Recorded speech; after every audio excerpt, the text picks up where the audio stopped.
కాపీరైట్స్కి ఎప్పుడైతే అది 100 కోట్లకు మార్కెట్ వెళ్తుంది 1000 కోట్లకి వెళ్తుందని అతనికి అనిపించిందో కాపీరైట్స్ కోసం తను చేశాడు ఇదంతా.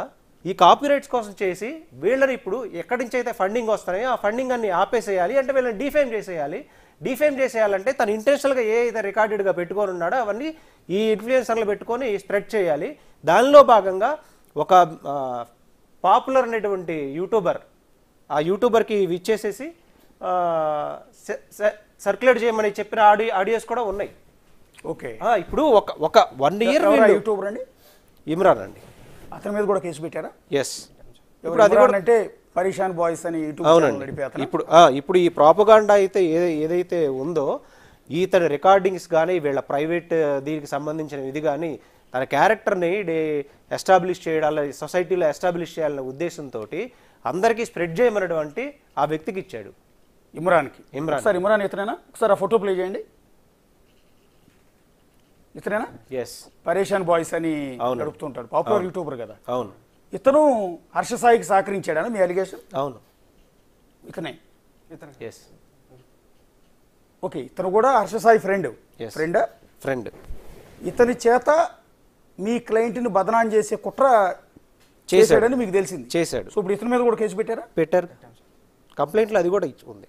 ఎవరెవరి మీద కేసు పెట్టారండి మొత్తం? ఇమ్రాన్ గురించి. ఓకే, అంటే అతను ఈ వీటన్నిటిని స్ప్రెడ్ చేసి డిఫేమ్ చేయాలన్న ఉద్దేశంతో ఉంటుంది కాబట్టి ఇమ్రాన్ ఇలా చేశాడని అతని గురించి, అండ్ ఏ మ్యారేజ్ ప్రపోజల్స్ అయితే తనకు తెలిసినా కానీ కన్విన్స్ చేయించగలిగించాడో వాళ్ళ ఫాదర్ గురించి. ఓకే, అండ్ ఈ ఇన్సిడెంట్ జరిగినటువంటి ఇతని మీద. ఓకే, ఇమ్రాన్ నంబర్ ఏమైనా ఇవ్వగలుగుతారా? ఒకసారి నంబర్ ఇస్తే మనం ఒకసారి మీరు నంబర్ చెప్పకూడదు కాబట్టి కూడా అబ్స్కాండ్లో ఉన్నాడు, ఫరారీలో ఉన్నాడు. ఒకసారి ట్రై చేసి చూద్దాం, ఒకసారి డైల్ చేసి చూద్దాం.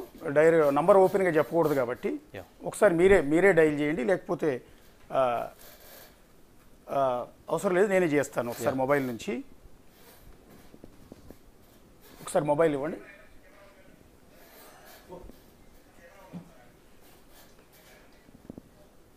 ఒకసారి డైల్ చేద్దాం.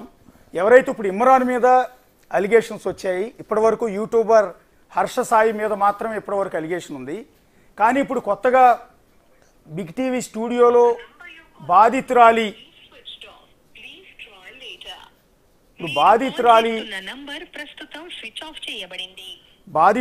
తరపున న్యాయవాది అలాగే కో ప్రొడ్యూసర్ చేసిన అలిగేషన్ ఏంటంటే కేవలం ఈ కేసులో హర్ష సాయి మీద మాత్రమే కాదు, బాధితురాల్ని బదనాం చేసేందుకు ఆమెకు సంబంధించిన ఆడియోలు వీడియోలన్నింటినీ కూడా సోషల్ మీడియాలో కావచ్చు యూట్యూబ్ ఛానల్లో కావచ్చు స్ప్రెడ్ చేసేందుకు హర్ష సాయికి సహకరించాడనే కారణంతో మరో యూట్యూబర్ పరేషాన్ బాయ్స్ పేరుతో యూట్యూబ్లో బాగా పాపులర్ అయిన ఇమ్రాన్ మీద కూడా ప్రస్తుతం బాధితురాలు పోలీస్ స్టేషన్లో కంప్లైంట్ ఇచ్చింది. Narsingi police station. ఇప్పటివరకు డిస్కషన్ అంతా హర్ష సాయి చుట్టూ మాత్రమే నడుస్తోంది. ఒక యూట్యూబర్ హర్ష సాయి మీద మాత్రమే నడుస్తోంది. రెండో యూట్యూబర్ ఇమ్రాన్ మీద కూడా కేసు ఫైల్ అయింది. బాధితురాలు ఫిర్యాదు చేసింది. రేప్ కేసు హర్ష సాయి మీద నమోదైతే ఈ కుట్ర కావచ్చు స్ప్రెడ్ చేసే విధంగా అమ్మాయిని ఇబ్బంది పెట్టే చర్యలకు ఎవరైతే పాల్పడ్డారో ఆ సెక్షన్ల కింద ప్రస్తుతం ఇమ్రాన్ మరో యూట్యూబర్, బహుశా యూట్యూబర్ పేరు ఇప్పటివరకు తెర మీదకి రాలా. గత 3 రోజులుగా హర్ష సాయి వివాదం నడుస్తోంది. హర్ష సాయి మీద రేప్ కేసు అంశానికి సంబంధించి నడుస్తోంది. కానీ మరో యూట్యూబర్ కూడా ఇందులో ఇన్వాల్వ్ అయ్యి ఉన్నాడు అన్న విషయాన్ని ఫస్ట్ టైం బ్రేక్ చేస్తున్నాం. ఒకసారి ఇమ్రాన్ ఇతను. సో మీ అందరికీ యూట్యూబ్ రెగ్యులర్గా ఫాలో అయ్యే అందరికీ కూడా ఇమ్రాన్ బాగా తెలిసిన వ్యక్తే. పరేషాన్ బాయ్స్ పేరుతో యూట్యూబ్ ఛానల్ నడుపుతూ ఉంటాడు. అతను హర్ష సాయికి సహకరించాడు, ఈ కుట్రలో భాగస్వామ్యం అయ్యాడు. ఎవరైతే రేప్ కేసు పెట్టిన బాధితురాలికి ఇబ్బంది కలిగించే చర్యలకు పాల్పడ్డాడు అనేది ప్రస్తుతం ఇమ్రాన్ మీద ఉన్న అలిగేషన్. సో హర్ష సాయి అంటే సెలబ్రిటీ కాబట్టి మనకు దొరకడు. సెలబ్రిటీ ముసుగులో ఉంటాడు, సెలబ్రిటీ అన్న హడావిడి చేస్తుంటాడు కాబట్టి దొరకపోవచ్చు. సో ఇమ్రాన్కి ట్రై చేద్దాం. ఇప్పుడే